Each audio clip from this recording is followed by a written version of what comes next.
नमस्कार विद्यार्थियों। एमए उत्तरार्ध की कक्षा में आप सभी का स्वागत है। बच्चों, आज हम हिंदी साहित्य के इतिहास के स्वर्ण युग भक्ति काल के प्रमुख कवि तुलसीदास द्वारा रचित रामचरितमानस के अंतिम कांड उत्तरकांड के आगे के महत्वपूर्ण पदांशों की व्याख्या समझेंगे। पद संख्या 11 देखिए।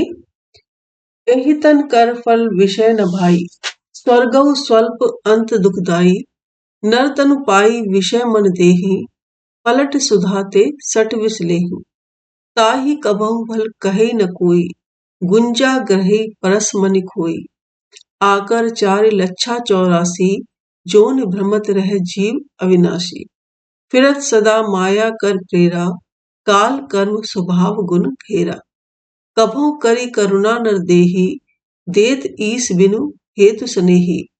नर तनु भव बारित बहु कहूँ बेरो, सन्मुख मरुत अनुग्रह मेरो। करण धार सदगुर दृढ़ नावा, दुर्लभ साज सुलभ करि पावा। जो नर तरे भव सागर, नर समाज अस पाई। सो कृत निंदक मंदमति, आत्मा हन गति चाई। यहाँ पर तुलसीदास जी मनुष्य को के जो जन्म मरण का चक्कर है उससे मुक्ति का उपाय बताते हैं। एक बार की बात है कि राम के दरबार में राजपुरुषों के साथ साथ सामान्य नागरिक भी उपस्थित थे और बातों ही बातों में जन्म मरण और भक्ति आदि विषयों को लेकर बहस छिड़ गई। तब दया के सागर श्री राम ने वहां पर उपस्थित सभी लोगों को समझाते हुए कहा, यही तन कर फल विषय न भाई, कि हे भाइयों, इस शरीर द्वारा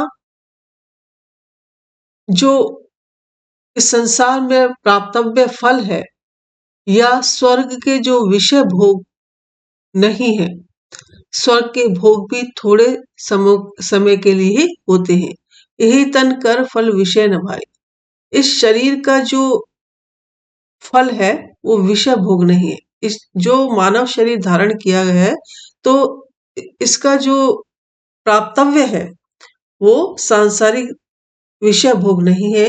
स्वर्गौ स्वल्प अंत दुखदाई, स्वर्ग के जो सुख है वो भी बहुत थोड़े समय के लिए ही होते हैं। स्वर्ग के सुखों को भोगकर मनुष्य को फिर यहीं आना पड़ता है, मानव शरीर धारण करना पड़ता है, तो कुछ भी यहाँ पर स्थायी नहीं है। और जब उसके पुण्य कर्म खत्म हो जाते हैं, समाप्त हो जाते हैं, तो अंत में दुखदाई ही होते हैं। अंत में उसको वे स्वर्ग के जो सुख है वो दुख देने वाले ही होते हैं। नर तनु पाई विषय मन देहि, कि जो व्यक्ति मनुष्य शरीर का उपयोग विषयों में मन लगाकर करते हैं, वे शरीर रूपी अमृत को देकर उसके बदले में विषय विष ही लेते हैं, विषय रूपी विष ही ग्रहण करते हैं। जो मनुष्य अपने इस शरीर का उपयोग विषयों में के भोग में लगाते हैं तो बदले में वो विष का ही पान करते हैं। पलट सुधाते सट विष लेहि, कि वो अमृत के बदले में विष को ग्रहण करते हैं। ताहि कबहु भल कहे न कोई, गुंजा ग्रहे परस मनि खोई, कि क्या उस व्यक्ति को कोई अच्छा कह सकता है जो पारस मणि को खोकर गुंजा फल को ग्रहण करे। यह अमर जीव 84 लाख योनियों में भटकता रहता है, कि कभी भी कोई ऐसे व्यक्ति को श्रेष्ठ नहीं कहेगा जो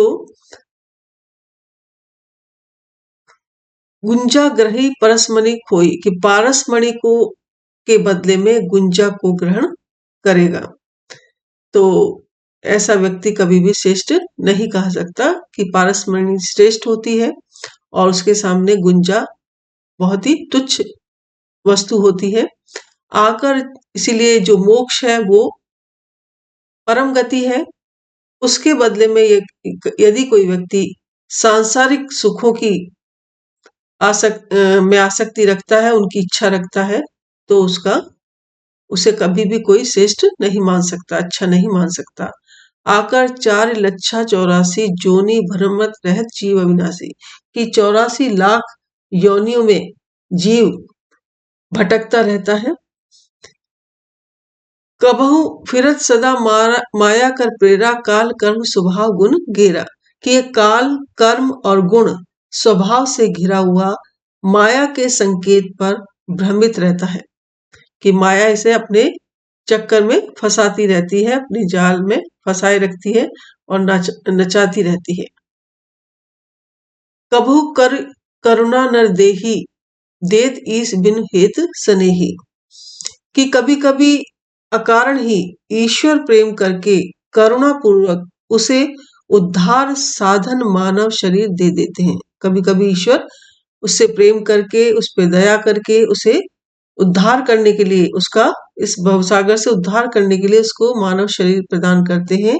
ये मनुष्य शरीर जीव के लिए भव सागर पार करने का बेड़ा है, जहाज है, और राम कृपा इसे लक्ष्य तक पहुंचाने में सहायक पवन है। कि मनुष्य शरीर ही ऐसा है, मनुष्य योनि ऐसी है कि जिसमें जीव परमात्मा को प्राप्त कर सकता है, क्योंकि उसमें उस शरीर में उसको ईश्वर बुद्धि भी देता है, विवेक भी देता है। अन्य योनियों में उसके पास बुद्धि और विवेक नहीं होता।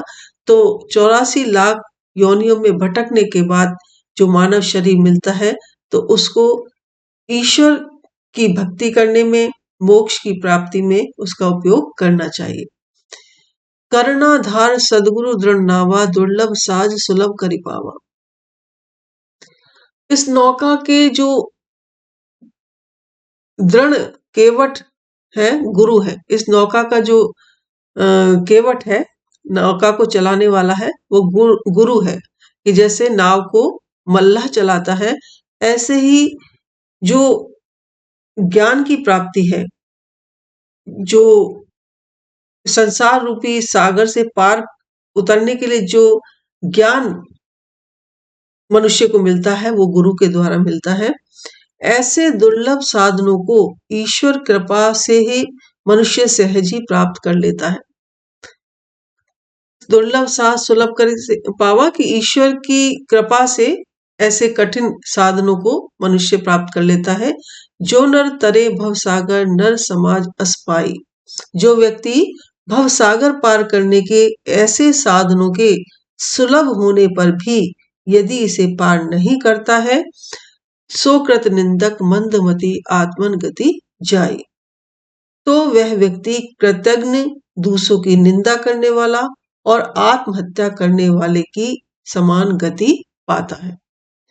कि सब कुछ प्राप्त होने पर भी यदि मनुष्य भवसागर से पार नहीं होता है, इतने सुलभ साधन होने पर भी वो मोक्ष को प्राप्त नहीं कर पाता है, ईश्वर की कृपा प्राप्त होने पर भी, तो ऐसा मनुष्य कृतज्ञ और दूसरों की निंदा करने वाला और आत्महत्या करने वाले के समान गति प्राप्त करता है। यहाँ पर रूपक और साग रूपक अलंकार है। इस पद में तुलसीदास जी ने मानव जीवन की और इस संसार की असारता का, क्षणभंगुरता का चित्रण किया है। पद संख्या 12 देखें। जो पर लोक यहाँ सुख चहु, सुन मम वचन हृदय दृढ़ गहु, सुलभ सुखद मारग यह भाई, भगत मोर पुराण शुद्ध गाई, ज्ञान अगम प्रत्यु अनेका, साधन कठिन न मन कहु टेका, करत कष्ट भव पावई को, भक्तहीन मोहि प्रिय नहीं सो, भक्ति सुतंत्र सकल सुख खानी, बिनु सत्संग न पावहि प्राणी, पुण्य पुंज बिनु मिलहि न संता, सत्संगति संस्कृति कर अंता, पुण्य एक जग महु नहीं दूजा, मन क्रम वचन विप्र पद पूजा, सानुकूल तेहि पर मुनि देवा, जो तज कपट करई तुझ सेवा, औरौ एक गुपुत मत सबहि, कहूं कर जोरी, शंकर भजन बिना नर भगति न पावहि मोरी। यहाँ भी तुलसीदास जी ने इस संसार रूपी सागर को पार करने में भक्ति को सबसे बड़ा साधन माना है कि ईश्वर की जो भक्ति है वही उसका उद्धार कर सकती है, और निर्गुण भक्ति जो है वो कठिन है। निर्गुण भक्ति की कठिनता के बारे में बताया है कि क्योंकि उसमें मनुष्य के पास कोई अवलंब नहीं होता, सहारा नहीं होता, इसलिए उसको करना कठिन है। देखिए, जो परलोक यहाँ सुख चेहु, सुन मम वचन हृदय गुण देहु। कि आगे कहते हैं श्री राम जी,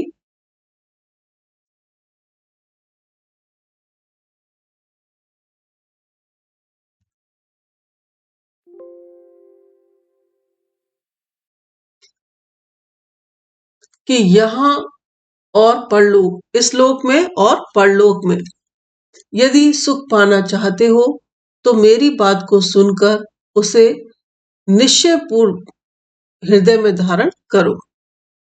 यदि इहलोक और परलोक दोनों में अगर सुख की प्राप्ति चाहते हो तो मेरी बात को बहुत ध्यान से सुनो।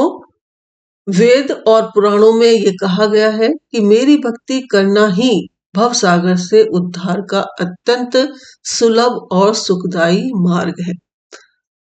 भगत मोरी पुराण श्रुति गाई, वेदों और पुराणों ने भी ये महिमा गाई है। वेदों पुराणों में भी ये कहा गया है कि मेरी भक्ति ही इस भव सागर से उद्धार का अत्यंत सुलभ और सुखदायी मार्ग है। ज्ञान अगम प्रत्यु अनेका, साधन कठिन न मन कहूं टेका। कि ज्ञान का मार्ग भी बताया गया है इस भव सागर से पार जाने के लिए, परंतु वे एक तो बहुत ही अगम्य है। अगम माने अगम्य है, जहां पहुंचना बहुत कठिन है, और इसके बाद उसमें बहुत सारी बाधाएं भी हैं, बहुत कष्ट है। साधन कठिन न मन कहूं टेका, और उसकी साधना भी बड़ी कठिन है क्योंकि उसमें मन को टिकाने के लिए कोई आलंबन नहीं होता, कोई आलंबन, कोई सहारा नहीं होता कि जिसको हम मन में धारण करें और अपनी साधना आगे बढ़ा सके, इसलिए मन भटकने लगता है। करत कष्ट बहु पावई को, भक्तहीन मोहि प्रिय नहीं सो। कि बहुत कष्ट करके कोई कोई ज्ञान मार्ग से भी सिद्धि प्राप्त कर लेते हैं, परंतु वे मुझे भक्ति रहित होने के कारण अच्छे नहीं लगते। तो यहाँ पर तुलसीदास जी सगुण रूप और निर्गुण रूप के बारे में बताते हैं कि निर्गुण पंथी भी ज्ञान के रास्ते इस संसार रूपी सागर को पार कर लेता है, परंतु श्री राम कहते हैं कि मुझे ऐसे लोग अधिक अच्छे नहीं लगते क्योंकि वो भक्ति रहित होते हैं, वो ज्ञान मार्गी होते हैं, और ज्ञान मार्गी व्यक्ति, ज्ञानी व्यक्ति के मन में अहंकार रहता है और भक्त अपना सर्वस्व समर्पण कर लेता है। तो मुझे भक्त लोग अधिक प्रिय हैं। भक्ति स्वतंत्र सकल सुख खानी, बिनु सत्संग न पावहि प्राणी। कहते हैं कि भक्ति बहुत सुंदर सिद्धांत है और सब सुखों से भरी पूरी है, किंतु इसे बिना सत्संग के कोई प्राणी प्राप्त नहीं कर सकता। भक्ति पाने के लिए, करने के लिए सत्संग की महत्ता बताई है कि संत लोगों के साथ रहने पर, उनकी संगति करने पर भक्ति का विकास होता है और अंदर मनुष्य के भक्ति भाव जागृत होता है। पुण्य पुंज मिलु, बिनु मिलहि न संता, सत्संगति संसति कर अंता। जब तक मनुष्य के भीतर कोई पुण्य की राशि नहीं होती, तब तक उसको कोई संत मिलता नहीं है, और संत के मिलने पर सत्संगति से आवागमन के चक्कर का अंत हो जाता है। कि जब मनुष्य के पुण्यों का उदय होता है, पुण्य कर्म उदित होते हैं, तभी उसे कोई संत पुरुष की प्राप्ति होती है, संतों से उसका समागम होता है। सत्संगति संसति कर अंता, और सत्संगति के कारण ही वो इस संसार के आवागमन के चक्कर से मुक्त हो जाता है। पुण्य एक जग महु नहीं दूजा, मन क्रम वचन विप्र पद पूजा। कि संसार में सबसे बड़ा पुण्य एक ही पुण्य है कि दूसरा नहीं। वो कौन सा है? कि मन कर्म वचन से ब्राह्मणों के चरणों की पूजा की जाए। कि संसार में एकमात्र पुण्य कर्म ऐसा है, उसके समान कोई दूसरा पुण्य कर्म नहीं है, कि मन से वचन से क्रम से ब्राह्मणों के चरणों की सेवा की जाए, उनकी पूजा की जाए। सानुकूल तेहि पर मुनि देवा, जो तज कपट करई दुज सेवा। कि जो व्यक्ति छल कपट को छोड़कर ब्राह्मणों की सेवा करता है, वह देवताओं और मुनियों की कृपा प्राप्त कर लेता है। कि जिसके मन में छल कपट नहीं होता और वो अपने सात्विक भाव से निश्चल मन से ब्राह्मणों की सेवा करता है, तो ऐसे लोग जो है देवताओं मुनियों की कृपा प्राप्त कर लेते हैं। और एक गुपत मत सभई कहु कर जोरी, शंकर भजन बिना नर भगति न पावहि मोरी। और एक गुप्त रहस्य बताते हैं कि एक और श्रेष्ठ बात बताता हूँ, गुप्त रहस्य, कि जिसको मैं करबद्ध होकर आप सबसे कहता हूँ कि शिव के भजन के बिना मनुष्य मेरी भक्ति भी प्राप्त नहीं कर पाता। कि शिव की भक्ति के बिना मेरी भक्ति, शिव का भजन किए बिना मेरी भक्ति मनुष्य नहीं प्राप्त कर सकता। तो यहाँ पर तुलसी ने भक्ति को ज्ञान से उत्तम बताया है तथा पुण्य अर्जन करने के लिए ब्राह्मणों की सेवा आवश्यक बताई है। ये उनका आदर्शवादी दृष्टिकोण है। ये जो पद्यांश है तुलसी का, ये शैव और वैष्णव समन्वय का प्रमाण है। क्योंकि तुलसीदास जी के समय में शैव मत में और वैष्णव मत में विरोध था, तो तुलसीदास जी को समन्वयवादी कवि कहा जाता है। तो उन्होंने यहाँ पर इस पद्यांश के माध्यम से शैव और वैष्णव मत में समन्वय दिखाने का प्रयास किया है, स्थापित करने की प्रयास किया है, कोशिश की है। यहाँ पर तुलसी के ब्राह्मणवादी दृष्टिकोण का भी परिचय मिलता है। ज्ञान भक्ति में कवि ने भक्ति को अधिक महत्व दिया है। इसमें अनुप्रास अलंकार है और दोहा चौपाई शैली तो है ही इसमें। धन्यवाद।